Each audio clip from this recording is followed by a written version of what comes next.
Session number 11, acting in a certain way.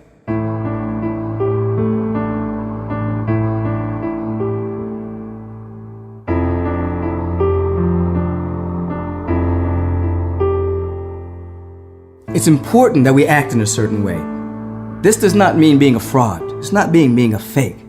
It means walking in the direction of your vision, walking in the direction of your prayer work, walking in the direction of that which you desire to see happen in your life, with the awareness that it's already occurring. Now, if you're walking in the direction of your vision and you're feeling that it's already occurring, there becomes a vibrational match with the universal flux, and lo and behold, you create something out of nothing. This is faith in action. Feeling and sensing that it's already done while you do everything necessary to allow it to manifest in and as your life. Now, Bob Proctor, in session 11, is going to teach you about this in acting in a certain way.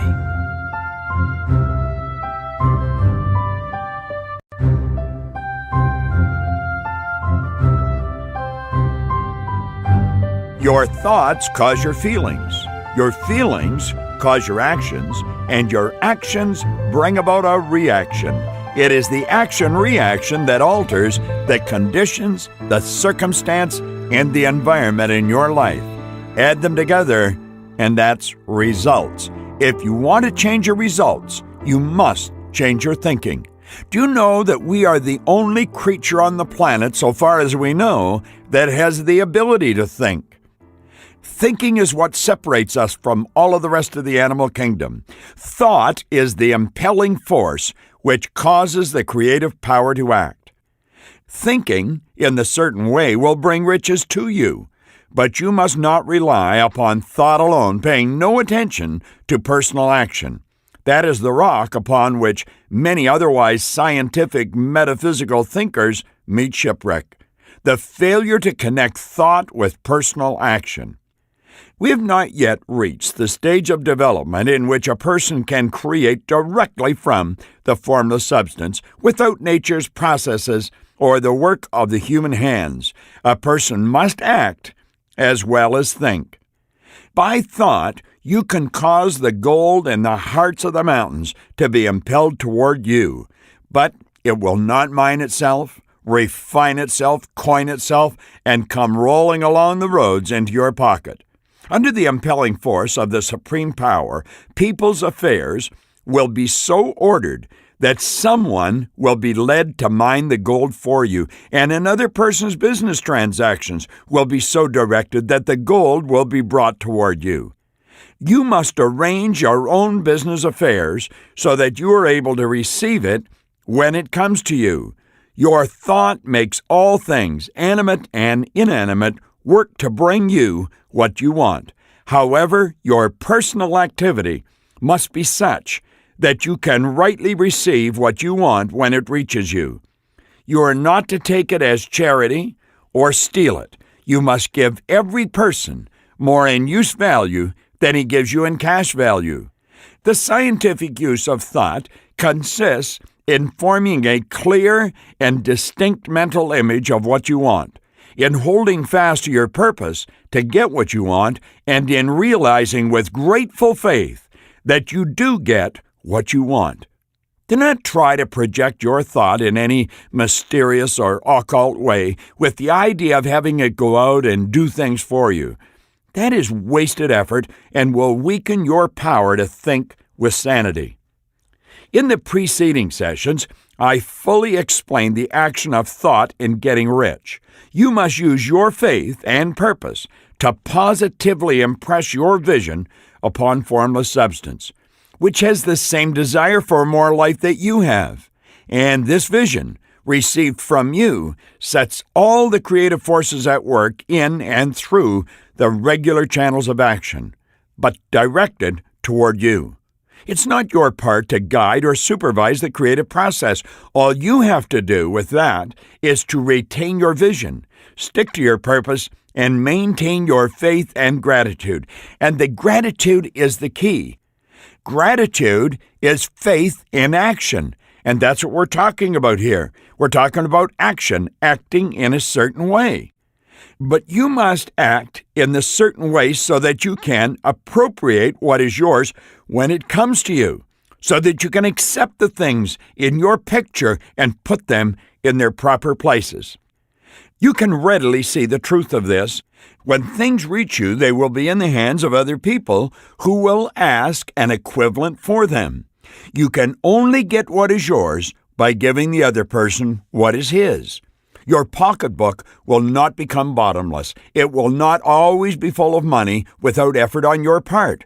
Receiving is the crucial point in the science of getting rich, right here where thought and personal action must be combined. I pointed out to you that you should willingly give and gratefully and graciously, I could say, receive. You've got to be open to receive.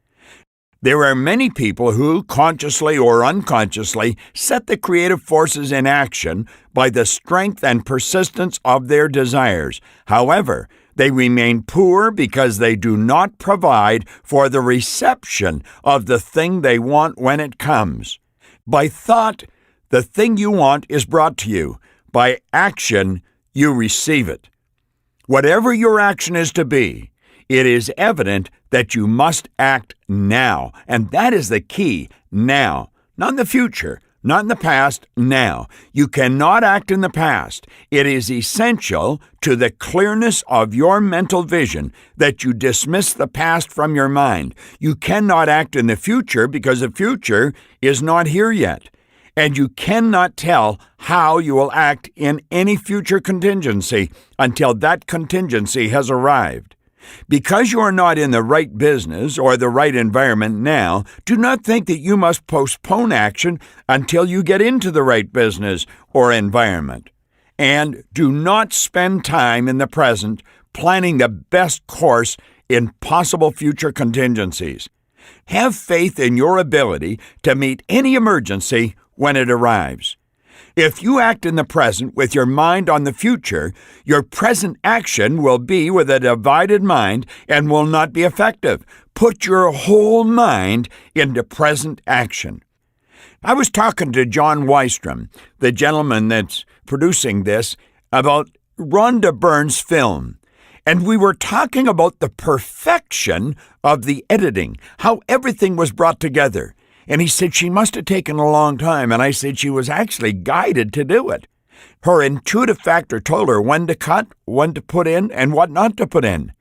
I have spoken to many professionals in that industry, and they all compliment the work that she has done.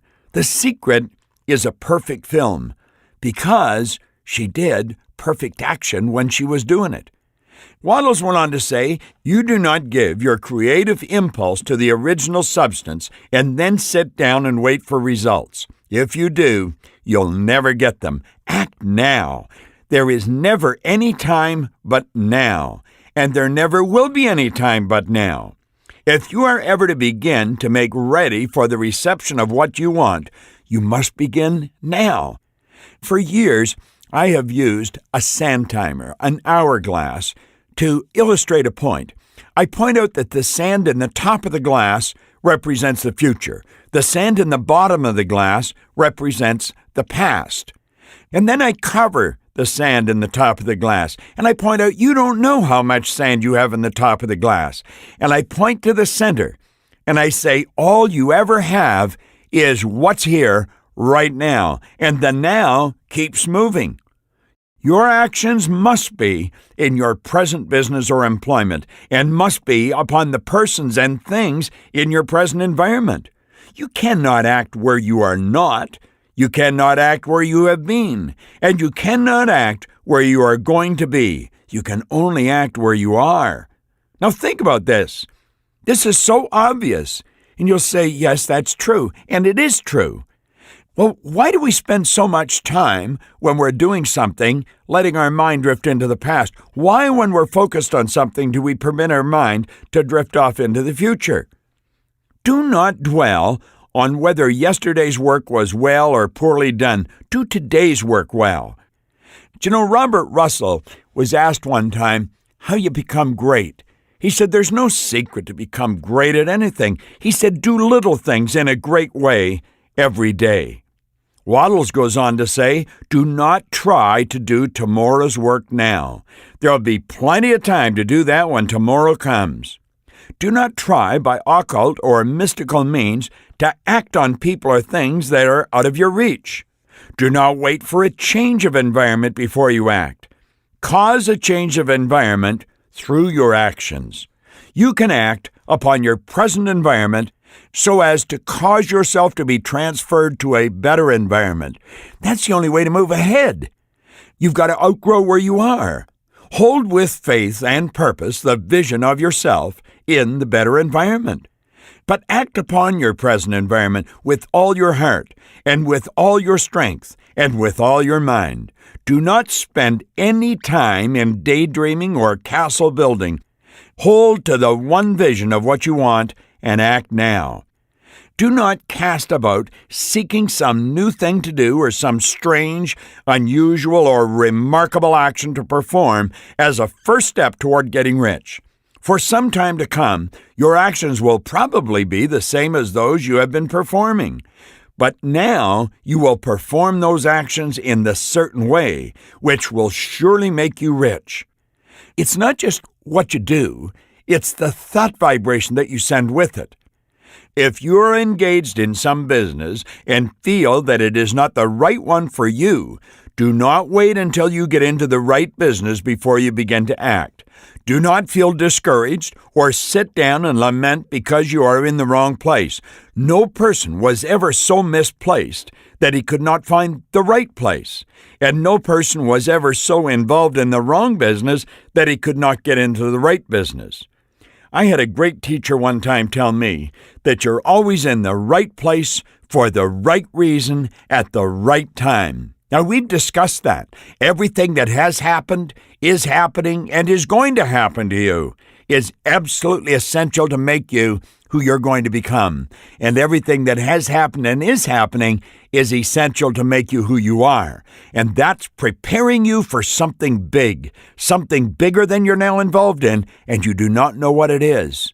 And the beautiful part about that is we can anticipate something bigger and better coming, but we've got to keep our mind open for it and be ready to receive it. Waddle said, hold the vision of yourself in the right business, with the purpose to get into it and the faith that you will get into it. But act in your present business. Use your present business as the means of getting a better one. And use your present environment as the means of getting into a better one. Your vision of the right business, if held with faith and purpose, will cause the supreme power to move the right business toward you. And your action, if performed in a certain way, will cause you to move toward the business. I want you to expand your mind for a moment and think. I've been teaching for years in seminars now that everything is made from the same stuff. The chair you may be sitting on, the shoes you're wearing, the microphone that I'm speaking into right now, the paper that this is printed on, everything is made from the same formless substance.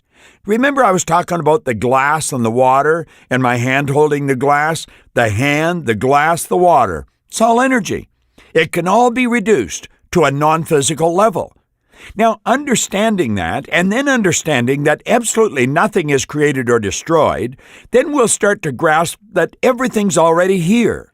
And as we build these thoughts in our mind, we flip our mind on to higher frequencies of thought. And then on that higher frequency, new thoughts will flow to us. That's how we attract it. Earl Nightingale points that out in his Lead the Field program. He said, as you start to move toward your goal, it starts to move toward you. You know, I'll never forget when I first heard that. It was years and years ago. And I thought, what does he mean? You see, I didn't understand the laws. Lloyd Conant had not introduced me to this program for another few years. How does it happen that as you start to move toward your goal starts to move toward you? Well, of course, that's the great secret of life that Rhonda Byrne has exposed to the masses today. It's attraction. As you move into a vibration, the vibration causes you to act, but that vibration also sets up an attractive force and pulls like energy to you. Waddell said, if you're an employee and feel that you must change places in order to get what you want, do not project your thought into space and rely upon it to get you another job. It will probably fail to do so. Hold the vision of yourself in the job you want, while you act with faith and purpose on the job you have, and you will certainly get the job you want. Your vision and faith will set the creative force in motion and bring it toward you, and your action will cause the forces in your own environment to move you toward the place you want. Waddles continues by saying, in closing this session, I will add another statement to our syllabus. There is a thinking stuff from which all things are made, and which, in its original state, permeates, penetrates, and fills the inner spaces of the universe. A thought in this substance produces the thing that is imaged by the thought. You can form things in your thought, and by impressing your thought upon formless substance, can cause the thing you think about to be created. In order to do this, you must pass from the competitive to the creative mind. You must form a clear mental picture of the things you want, and you must hold this picture in your thoughts with the fixed purpose to get what you want, and the unwavering faith that you will get what you want, closing your mind to all that may tend to shake your purpose, dim your vision, or quench your faith. That you will receive what you want when it comes to you, you must act now upon the people and things in your present environment. I want to recommend that you memorize Wallace Waddell's syllabus. It is so good, and it encompasses everything that we're learning. I remember Earl Nightingale's specific talent. He was able to take a book and winnow out of it the essence of the book and turn it into a 3 or 4 minute radio show. Well, Wallace Waddles has essentially done the same thing. He's taken all of this phenomenal information and he's reduced it to the syllabus. Now, the more you study all the material in this particular program, the more you're going to understand the syllabus. The more you understand this syllabus, the more you will attract all the good that you want in your life. And that's really what the secret is all about.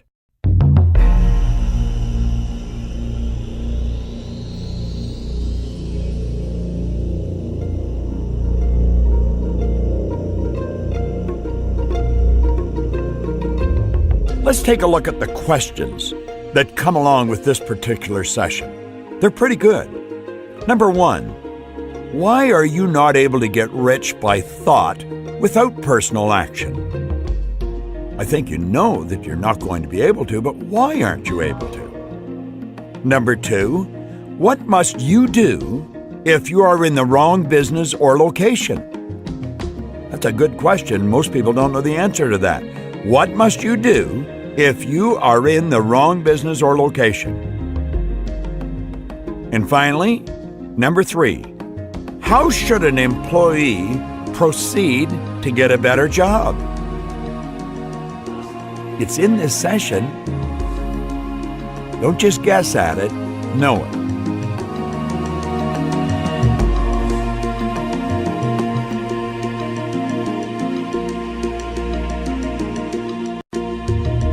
Now that you've completed the questions, let's take a look at a couple of the exercises that go along with this session. Waddles points out, it is not your part to guide or supervise the creative process. All you have to do with that is to retain your vision, stick to your purpose, and maintain your faith and gratitude. Now, rather than thinking of how you're going to reach your new position of wealth, think of why. I want you to sit down and write out why you want to become wealthy. That's a healthy exercise for you. Take a pen and a pad and write out why you want to become wealthy. Now, here's the next exercise. Waddle said you can only get what is yours by giving the other person what is theirs. And if you're going to do this properly, you've got to use your imagination. Napoleon Hill said the imagination is the most marvelous, miraculous, inconceivably powerful force that the world has ever known.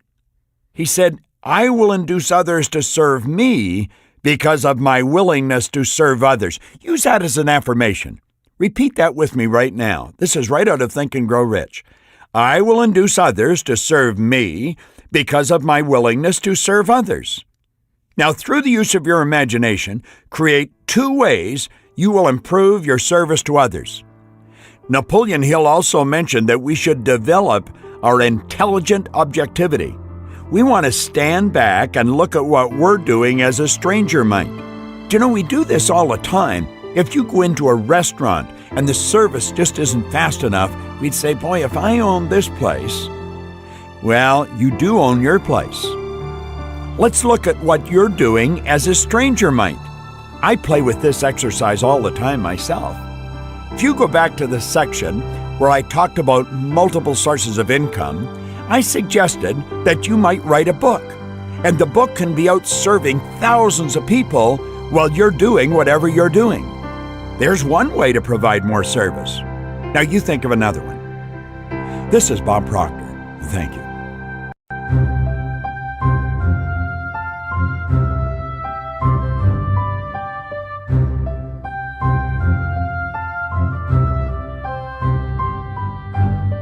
Hello, this is Jack Canfield.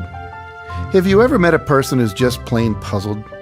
They've read an entire library of books on positive thinking. They've attended numerous seminars, and their car is stacked to the windshield with recorded self-help audio CDs. But they just can't seem to make it work. I'm sure you know people like that. Well, Wallace Wattles points to exactly what the cause of their problem is. It's right at the beginning of this session, acting in the certain way. Wattles said, thinking in the certain way will bring riches to you, but you must not rely on thought alone, paying no attention to personal action. This is the rock upon which many otherwise scientific metaphysical thinkers meet shipwreck, the failure to connect thought with personal action. Remember Bob's story about having breakfast one day with Earl Nightingale? Bob explained that he was fascinated with the great volume of business that Earl Nightingale took care of, but even more particularly with the way Earl seemed to move in a calm, confident manner. He never appeared to be rushed. So one day at breakfast, Bob asked Earl how he had mastered time management. Earl laughed and said, I've never mastered time management. Nobody masters time management. Time can't be managed. I merely manage activities. Each night, I write down on a sheet of paper a list of the things I have to accomplish the next day. And when I wake up, I do them. What a great story Bob shared with us.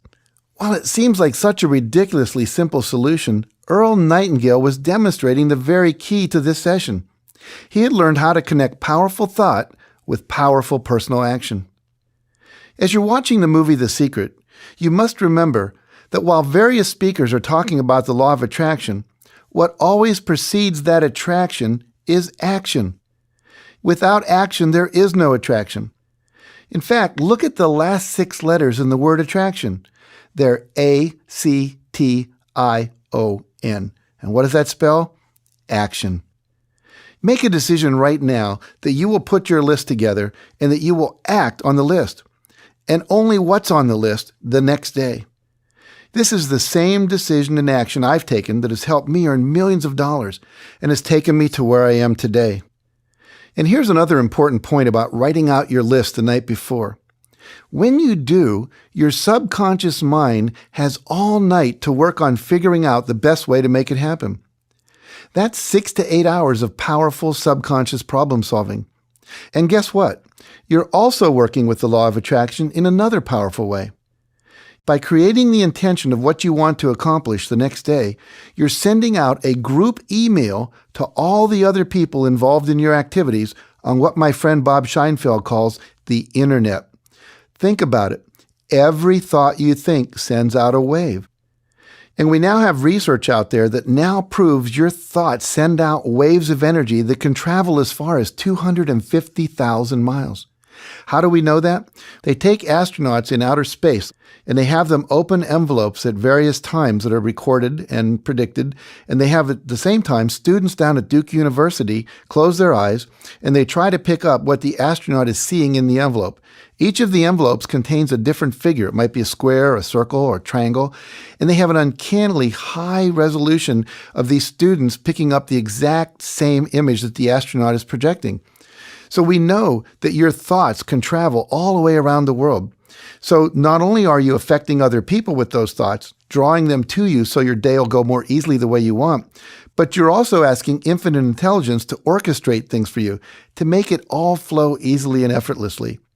So planning the night before, making that list, is activating your subconscious, sending out an email to everyone who's going to be involved in this through the internet, and also invoking infinite intelligence to orchestrate things for you to make it flow more easily and effortlessly. So plan your next day the night before. And one more thing, prioritize your list, and then do the first thing first until you get it done. Then work on the second thing and so on. If you're always getting the most important things done first, you will ensure your success. Don't do what's easiest, do what's most important. As a final note, I'd like to remind you that your list should be aggressive, but don't try to shove 170 activities into a single day. That won't get you anywhere either. Remember what Wallace Wattles reminds us. He says, your action must be in your present business or employment. It must be upon the persons and things in your present environment. You cannot act where you are not. You cannot act where you have been. And you cannot act where you're going to be. You can only act where you are. Do not dwell on whether yesterday's work was well or poorly done. Do today's work well. Do not try to do tomorrow's work now. There will be plenty of time to do that when tomorrow comes. If you take care of the action, the attraction will always take care of itself.